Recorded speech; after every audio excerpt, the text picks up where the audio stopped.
Hey friends, welcome to the Way Too Indiecast, the official podcast of waytooindie.com. I'm your host, Bernard Boo, a writer at Way Too Indie, coming to you from the Bay Area in California, and joining me on today's podcast is nobody. That's right, it's just you and me, partner, today on the podcast. The truth is, this past week was pretty crazy. I'll get into that a little later in the show, but the bottom line is that I just didn't have enough time to set up our typical multi-host format on this week's show. I talked to Dustin, who most of you know is the editor-in-chief on the site, and he said maybe we should skip a week and, push this show to later or not do the show at all. And I almost just did that because, it's kind of tough, A weekly podcast is not easy, especially for newbies like us. But then I thought, I am committed to giving you guys a brand new Way Too Indiecast every week. I think it's important for the site. I have a lot of fun doing it, and I'm glad, to have any of you listeners here today who happen to be on the other side of the internet right now listening to my voice. Here I am. Take me or leave me. I stand here alone, and I've got a lot of podcasting love to go around, and I appreciate you being my guest here on this very intimate, romantic edition of the show. I tried to do a romantic voice right there and totally failed. I don't think my voice could ever be romantic. My wife will attest to that. Anytime I try to be romantic with her or sexy with her, she just laughs, and I laugh too because that's just not me. I'm more of a geek. But today's show, I think, is going to be really great. Later in the show, I'm going to be talking to you guys about something that's very near and dear to my heart, which is interviewing. One of my primary goals here at Way Too Indie is as an interviewer, and it's one of my favorite things to do. I love it. I love interviewing different filmmakers, actors, and a bunch of other lovely people from the industry.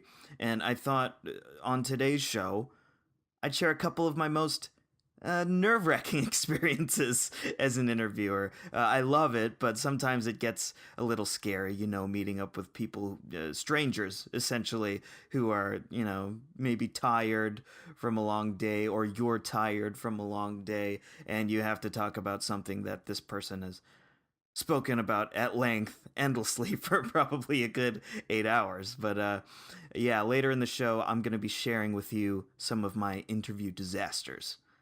I'm also going to be talking to you guys about Avengers Age of Ultron, which came out this past weekend. But more specifically, that was a lie. I'm not really talking to you about the Avengers. What I'm really talking to you about is Joss Whedon, the director of both Avengers movies. And I have a major question to ask, which I'm going to attempt to answer later in the show. Is Joss Whedon indie? I think it's a good question. That's a good question, especially for the Way Too Indiecast. And I think it's a harder question to answer than you might think. So that's later in the show. But as always, first, I've got a brand spanking new indie pick of the week for you guys. And my indie pick of the week this week is Nick Broomfield's Tales of the Grim Sleeper. It's a film about the director investigating a serial killer named Lonnie Franklin in Los Angeles, more specifically South Central Los Angeles. This guy, Lonnie Franklin, was arrested in 2010 after going on a 25-year killing spree in which he allegedly abused and murdered over 100 women in South Central. He enlists, along with his filmmaking partner, who I apologize, I forget his name, but they enlist an ally in the South Central community named Pam, and also the Black Coalition fighting back serial murder in the community to, delve into the case of the Grim Sleeper and figure out why this guy killed hundreds of women, but the cops never found him. Well, they found him, but it took him 25 fucking years to find this guy. There's something fishy going on there, and Mr. Broomfield investigates. The question at the center of the film isn't so much about Lonnie Franklin himself, but kind of the state of law enforcement in South Central. Like, how the hell did this happen? If it's true that this guy killed over 100 women, which it is, he went to trial, then he's one of the most prolific, if not the most prolific, serial killers in human history. Or at least in recorded human history.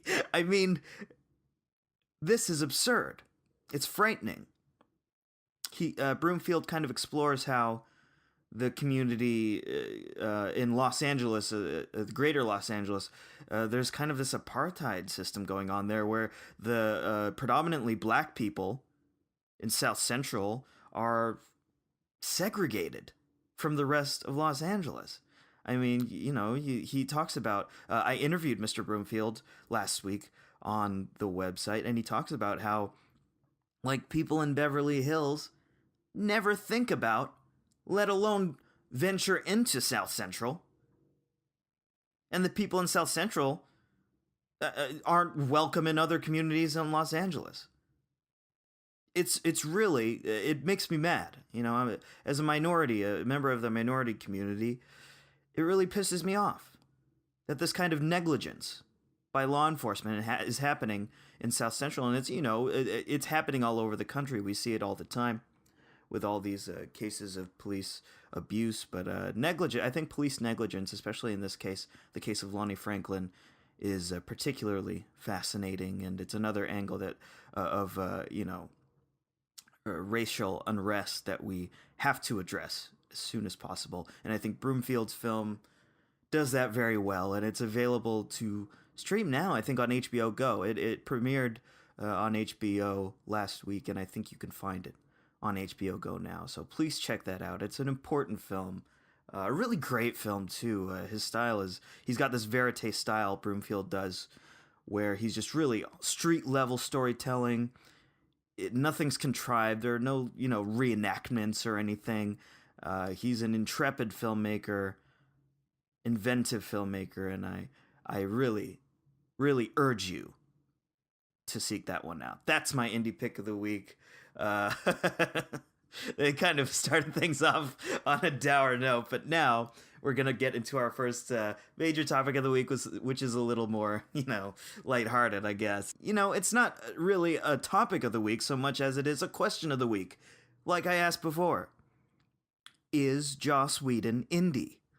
Now, I know most of you have got to be saying he's the director of two of the biggest movies of all time, which are part of one of the biggest franchises in the world.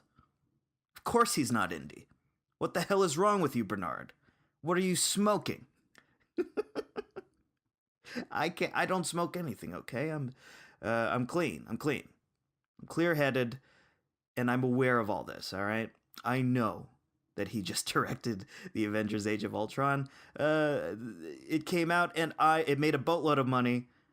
It was an expensive movie to make.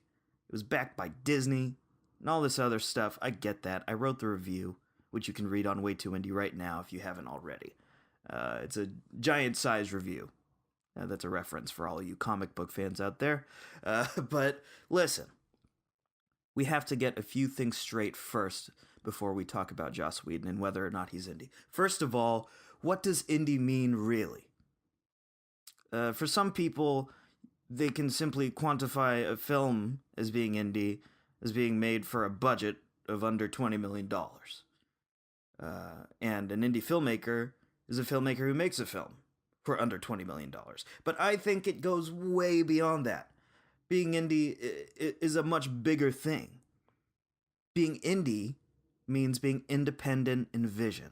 Okay, so I guess this is how I'll explain it. So basically, the less filters between the vision in a filmmaker's head and the movie screen, the more indie a movie is, and the more indie the filmmaker is. And by filters, I mean there's an idea in the filmmaker's head, and then it goes through like the screenwriting process, where some of that pure vision might get lost in translation. That's realization, right? It's a stage of realization. Then there are more stages of realization, or filters, like the acting by the actors, the cinematography, the set building, the editing. And then there's the king of all filters, money. The amount of money you have in your budget dictates the ease of which you can realize your vision. So actually, money should be a good thing, right? I mean, you have more money, you should be able to better realize your vision. But then there's the thing of where the money comes from. And that's where it gets sticky. If you have a lot of money, that means it probably came from a big studio, like Disney in this case, with Mr. Whedon, which is another filter. It actually comes along with a ton of filters. And typically, the larger studio filter is the one that everyone hates because they mess everything up a lot of the time, and studio heads have their say in the project, and by the time all these talking heads are done talking, the filmmaker's vision is unrecognizable from when it started in his or her head. No, I know, that's okay, so that was a really long explanation of what I think indie is, but that brings us to Mr. Whedon. Okay, he's Mr. Whedon. For those of you who aren't fans of Mr. Whedon, I don't know why you wouldn't be. He's just one of the best American storytellers in recent modern history. But I'll tell you a little bit about him just to catch you up to speed. If you're not familiar, he's an American screenwriter and director and television producer, which is, where he did a lot of his best work. He also did a lot of comic book writing, but I won't get into that. He wrote great comic books. Seek him out if you want. But really, he got his start, I think, on Toy Story. He revised the first screenplay of Toy Story. Later, he rose to prominence by creating shows like Buffy the Vampire Slayer, one of my favorite shows of all time. Angel, another one of my favorite shows of all time. Firefly, another one. That's 3 favorite shows of all time for me. Then he did Dollhouse, which is not not one of my favorite shows, I'm sorry to say. And now he's very much involved, or not, I guess not that involved, but he's less involved in Agents of S.H.I.E.L.D., Marvel's Agents of S.H.I.E.L.D., which is running on ABC.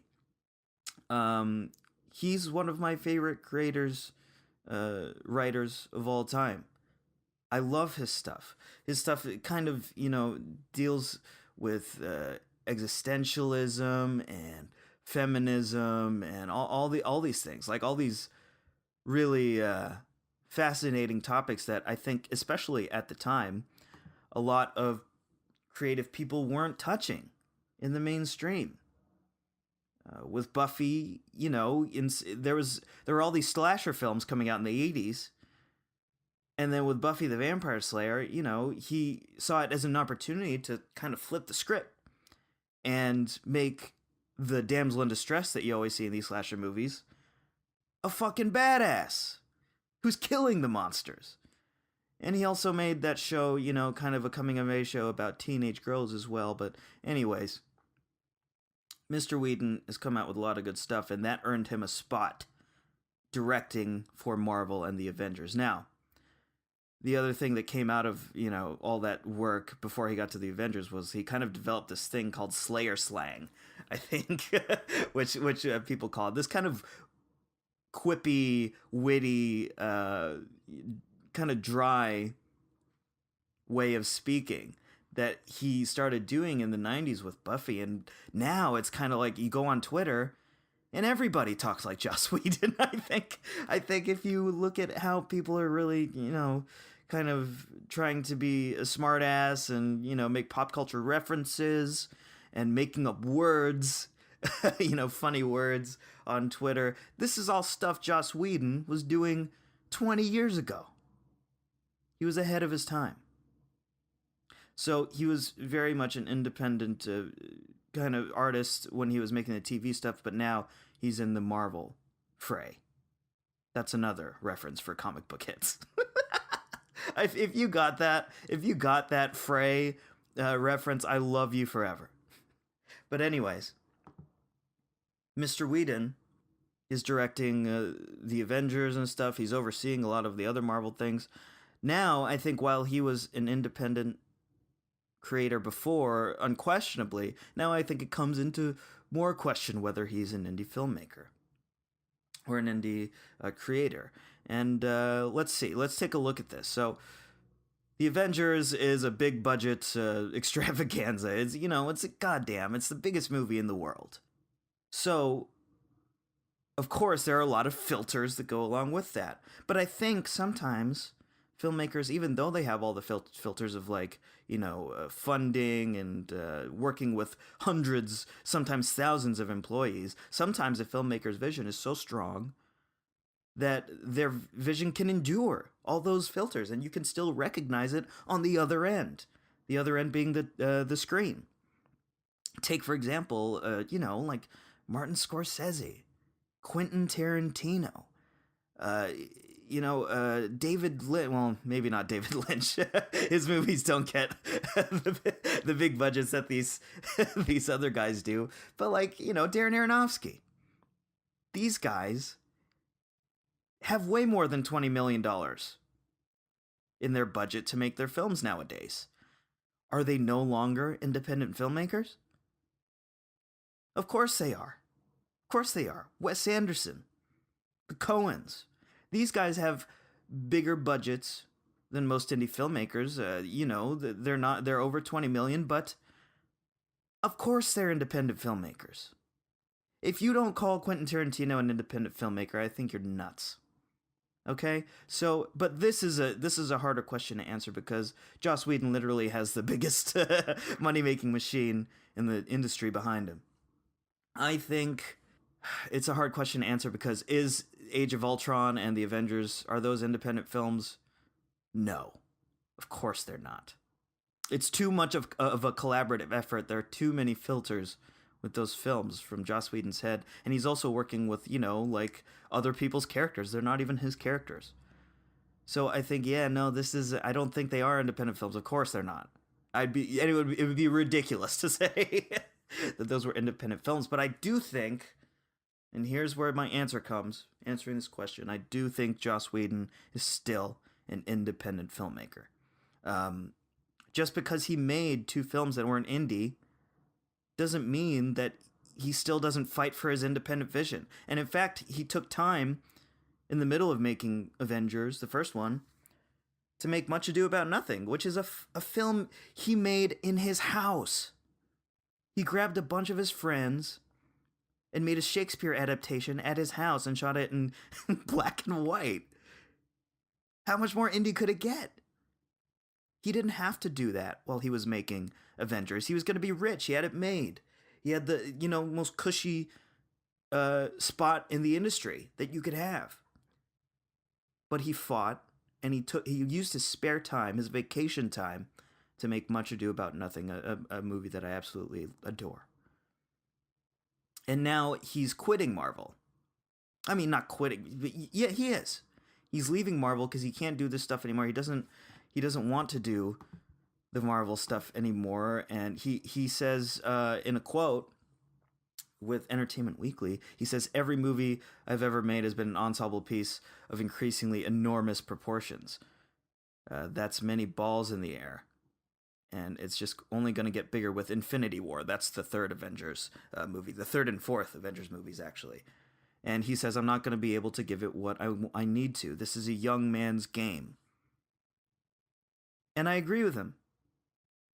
I'm glad that he's leaving the mainstream blockbuster world and going back to the indie world.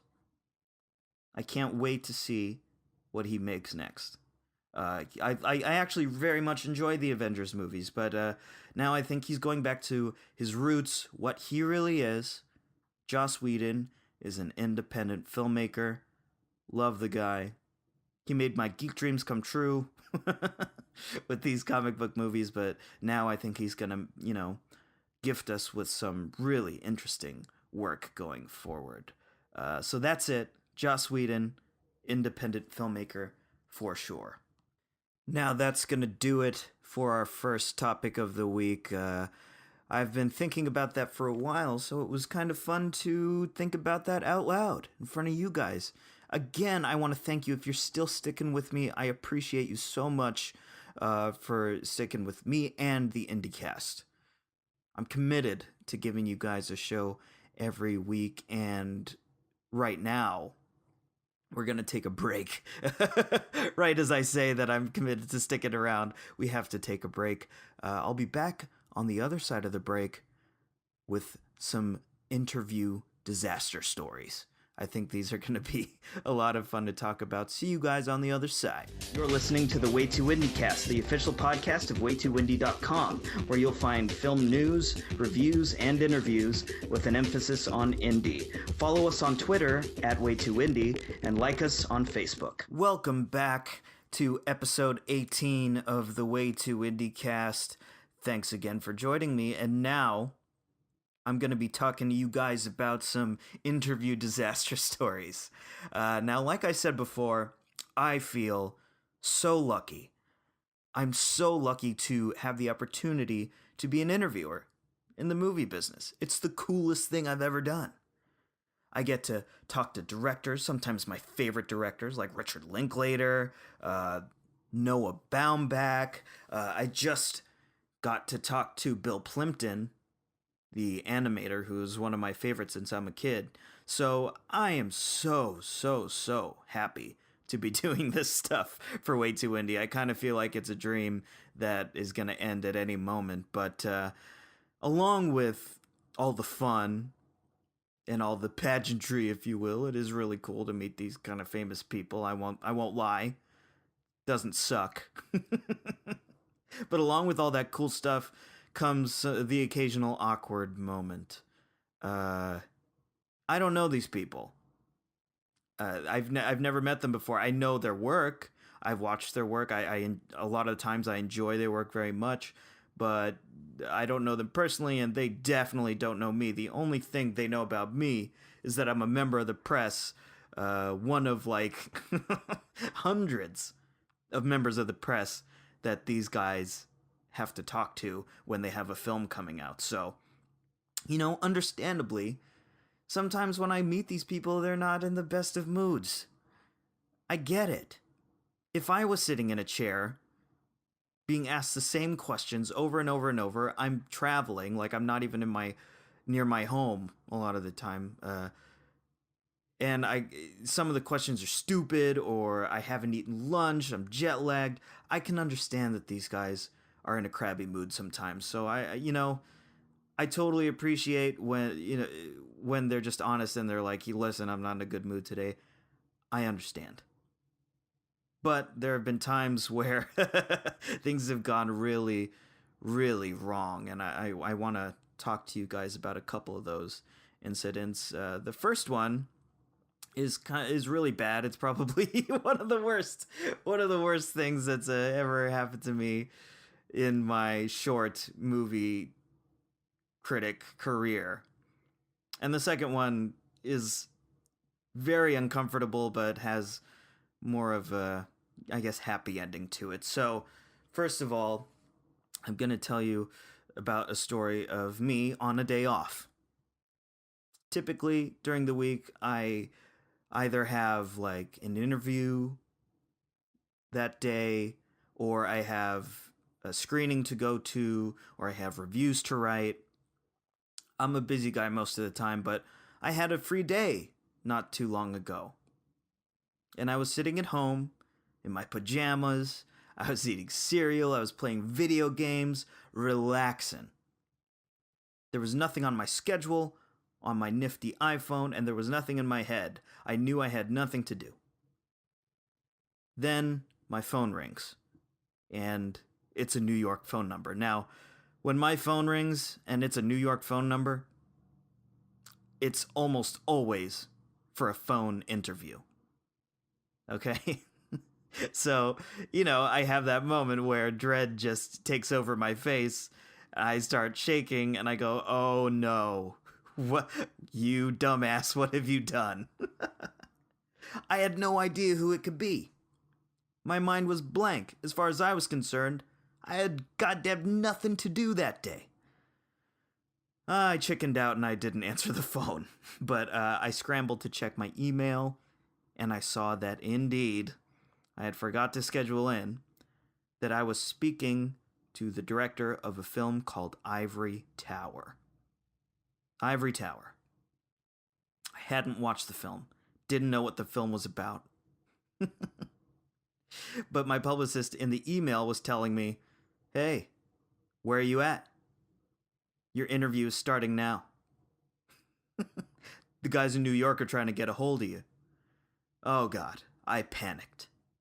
What am I gonna do? I don't know anything about this film, but I get really nervous and I get fidgety and I make rash decisions, and I made one then. I picked up the phone and immediately called them back. I called New York back. They pick up the phone. Hi, Bernard. Are you ready for your interview with Andrew? Now, when I tell this story to my friends, everyone's reaction is, why didn't you go on Google and at least look up the damn film and see at least what it was about, so you had something to start out with? But like I said, I am so nervous, I just called them back because I'm a people pleaser. It's what I do, man. That's what I'm trying to do now. I love pleasing people, and I didn't want to piss them off and make them think that I was ignoring their call, so I called them right back like a fucking idiot. I'm an idiot. So they say, are you ready for your interview with Andrew? I lie. Yeah, sure. Bring him on. I'm totally ready. And Andrew comes on. Again, I don't know. All I know right now about Ivory Tower is that it's called Ivory Tower, and that it's directed by a guy named Andrew. I'm lost. I'm completely lost. I don't know whether it's a narrative film, documentary, foreign film, nothing. So Andrew comes on. Hey, Bernard. Hi, Andrew. Thanks for taking the time to talk to me. No problem. Yeah, it's really great to talk to you. I'm stalling. I'm just stalling the F out. And what I do is all I can do at that moment, ask the question that you can ask any filmmaker about their film. I said, what set you on the path to making Ivory Tower? That's all I could do. That's all I could muster at that point. So he starts telling me about how he came to make the film, and I started to gather from his answer that the movie was about tuition. It was about college tuition and how tuition rates are getting so high that kids can't afford it. These gifted kids can't afford these tuitions because these college campuses are like adding HD TVs and swimming pools and rock climbing walls and other luxuries to their campuses to attract students.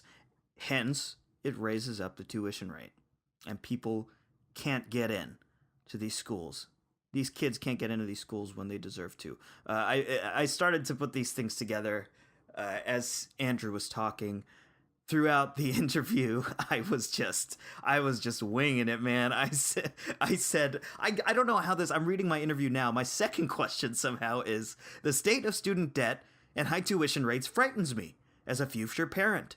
Does it frighten you as well? So this is improv.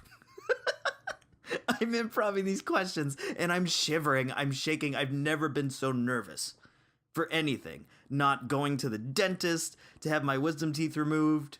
Not asking out a girl on a date for the first time. This is the most terrifying moment of my life. Because, this was, I'm still young in my career.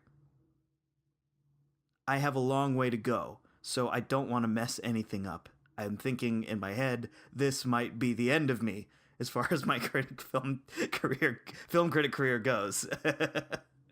But anyways, I keep going. I say, where did the paradigm shift happen that led to college tuition being higher than ever? I mean, it's a simple question. Basically, what I'm asking is, why is tuition high now? But I use words like paradigm to make it sound like I'm smart, when I really, like I said, I'm an idiot. I keep going, and Andrew's a great guy, and it turns out to be a really good interview. You can find it on Way Too Indie right now. It's a great film, too. I ended up watching the film after our interview, I really liked it, and I learned a lot from it, and I suggest you go watch it. That's my second indie pick of the week, Ivory Tower, by Andrew Rossi. And at the end of the interview, he said, "Hey man, that was a great talk," and I said, "Yeah, it was. Thank you very much." And I apologize. Okay, I have to end the story off by apologizing. It was so unprofessional of me to have been so ill prepared for this interview. I respect Mr. Rossi and everyone, all filmmakers like him. And it's an embarrassment that I wasn't ready for this. I pride myself on being well prepared, well researched for my interviews. And this one, I'm embarrassed at my being disingenuous with him at the time. But I apologize, but it turned out great. Guys, go check out that interview, knowing now that it was completely improv by me. Let me know what you think. It was a lot of fun at the end of the day, or looking back in hindsight, it was fun. So that is my first interview disaster, which I guess didn't turn out so bad, but it was really, really bad at the time. Let me tell you. Now, I'm gonna move to a much more recent story. And this one just happened a few days ago. So last week, like I said at the jump off of the podcast, last week sucked. It was such a long week for me. First of all, I have my regular Way Too Indie work that I had to do, which was like Avengers. I had to write my Avengers review. I had to go to screenings. All that. I had interviews. I had to do with people throughout the week. The San Francisco International Film Festival was that week. It's still going on now. But I was covering that, and I wasn't able to cover it as much as I usually was because I was so busy. On top of that, I was sick. I felt terrible. My neck and my head, I have a bad back and a bad neck. I was hurting so bad. But I was getting through the week. On top of that, this past Saturday, I had a huge catering gig. I was a baker in a previous life, and occasionally, every now and then, I bake for random events. It was Free Comic Book Day this past Saturday, and the owner of my local comic book shop, which is Flying Colors Comics in Concord, California, please, everybody, if you're ever in the Bay Area, check out Flying Colors Comics. It's my absolute favorite store in the world, of any kind. Mr. Joe Field is the owner of that place, one of my all-time favorite people, and he's hired me for the past several years to bake cookies for everyone attending Free Comic Book Day, and that's about, it's hundreds of people. Sometimes like over 1,000. It's like 1,200 people sometimes. So, on top of all my movie work this past week and being sick, I had to bake cookies for hundreds and hundreds of people. Not a good week. I was in bad shape come Saturday. Okay? I was very happy Saturday morning. I had all my cookies done. Before I say that, also, Friday night before Saturday was my wife's birthday, and we went out in San Francisco, where I live close to, and I just got hammered. We couldn't drive home. We had to stay at our friend's place. Me and my wife, Jessica, got drunk, stayed at their place, woke up at 7 a.m., and, went home, rushed home, and baked more cookies. So I baked more cookies, got to Free Comic Book Day. Happy to be there. Happy to see all my friends at the shop. Happy to see that by the time we got there, it was like, I don't know, like 10 a.m., and there was already a line all the way around, like, the strip mall. Huge line. Very happy to see all the enthusiasm.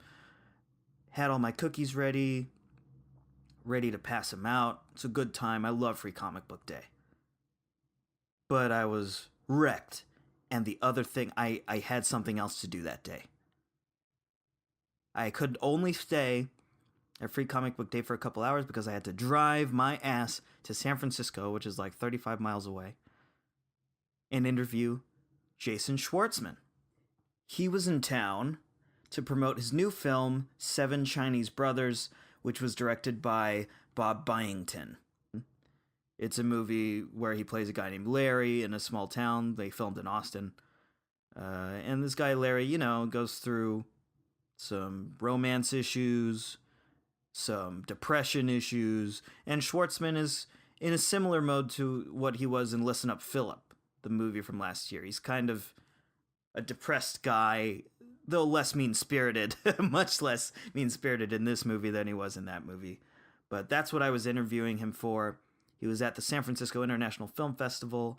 I drove my ass over there from Free Comic Book Day, and on my drive to see Mr. Schwartzman, I just crashed.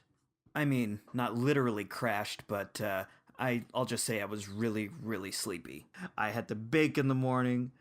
I was wiped out, and by the time I got to the press offices at the film festival, I was just not in a good mood. I'll just say that. I wasn't in a good mood, even though I was so excited to speak to Mr. Schwartzman. He's one of my favorite actors. Really. He really is. I mean, favorite.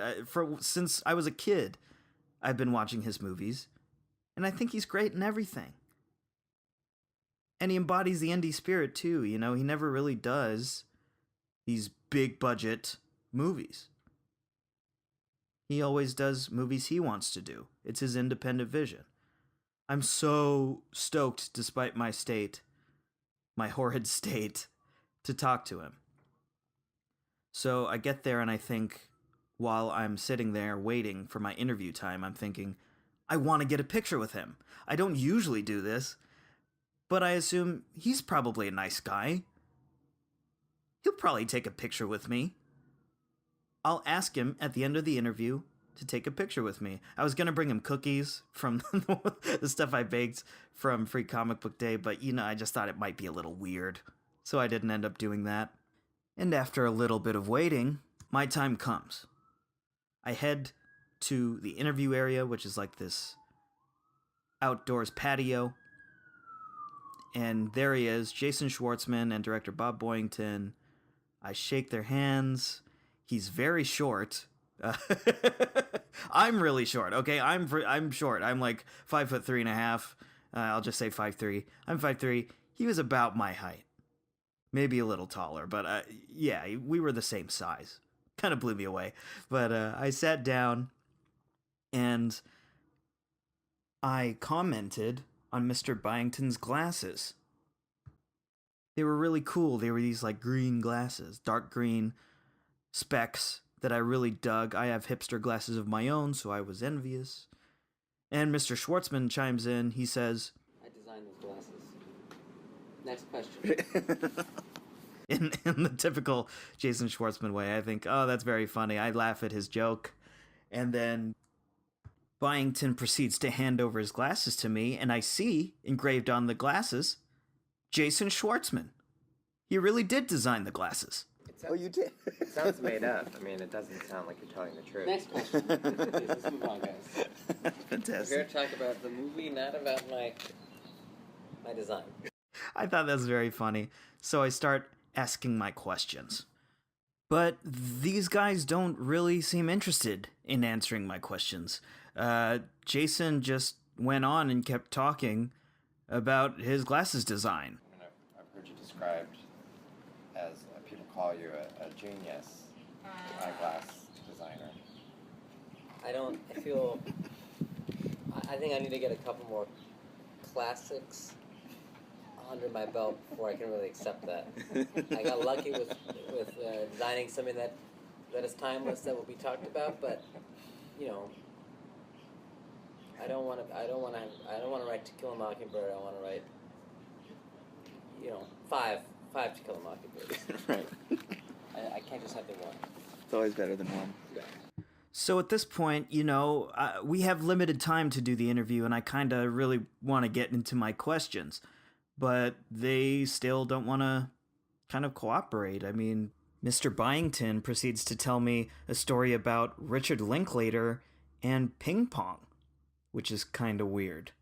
I play a lot of ping pong with Richard Linklater, and he has called me a very talented ping pong player. Oh, you're really good. Yeah, but it was kind of a running gag where, like, the approbation that you want from Richard Linklater has a lot more to do with filmmaking than... Yeah, you are a really great ping pong player. And you're like, hey, what'd you think of that movie? And he's like, hey, stick to that ping pong, I think. So at this point, to be honest, I'm getting a little annoyed. Like I said, I'd had a long week. I'd driven a long way, and I was not in the mood to waste time. I was really beat up. I just wanted to ask my questions. But these guys just kept going on. I tried to ask one question, and instead, Jason Schwartzman told me this story about a watermelon and a bum. One time, I was at a market, and I was with my brothers. I have two brothers. And you know how markets these days have, like, fruit outside as well? Like, Yeah. you can buy, like, a watermelon, whatever. So I was like, we were walking out, we were going to this party at my, dinner at my mom's house. And I walk out, and there was this guy there who was belligerently out of control. I don't know what was wrong, but he was insane. And he was drunk and strange. And there was an old security guard, was like the security guard of this market. Uh-huh. He's like, stop. And this guy is picking up watermelons, throwing them at this old man. And the old man is like dodging them kind of, and there's watermelons breaking everywhere. And this was near UCLA. And there was like just this guy walking down the street. Jason gets up to enact the story at this point. Kind of intramural game, and who studies jiu-jitsu or something and has been waiting for this moment. And literally this guy just walks up behind this other guy and just goes, and just like puts this guy like and literally goes like this. And he continues to enact the story. And at this point, I'm really sort of pissed off. I want to get this train rolling. I want to talk about the movie. And I feel like these guys are just fucking with me. I'm really mad. I have panic attacks. I should mention this. I'm liable to have panic attacks. And I started to have one because of how upset I was. I just wanted to talk about the movie and get out of there. I was excited before I walked in there. And now I'm just mad. I just want to talk about this movie. It takes a while with them kind of not really answering my questions before I hit him with this question. And this is something I've been asking people a lot lately. I've kind of been obsessed with it. I feel like not enough attention is given to actors who are good at acting with their body, like physical acting. A lot more is given to, like, in the Academy Awards clips, you just see them talking or yelling or something, or crying. But I think you're really great with acting with your body. Oh, thank you. And I think there's not enough attention given to it. And this movie is a great platform for that. And now, I've got him interested. The interview at this point starts to get really great. And, probably before that, it was my fault. My questions probably weren't very good. I was just not in my mode. Was not in the right state of mind. But from here on, the interview got really great. And I was very, very happy with how it turned out in the end. Also, as a cherry on top for the whole experience, I got a photo with Mr. Schwartzman. I asked him afterwards if I could trouble him for a photo, and he said something like, "You trouble me not." Can I say that? Is that correct language? Or something like that. Something very Schwartzman-y. But he was very kind to take a photo with me. I'll include the photo on the article for the podcast on the website at Way Too Indie. I love the photo. I was so happy to take a photo with him, to talk with he and Mr. Byington. Even though I thought they were fucking with me at the time in that first, section of the interview, now I see that they were just trying to make each other and me laugh. They were just putting on a show. They were being nice. They weren't trying to be mean. It was just the way I went into that interview with that long week before. I was just taking everything the wrong way. So, Seven Chinese Brothers, directed by Bob Byington. I really, really liked the film. It made me laugh my ass off.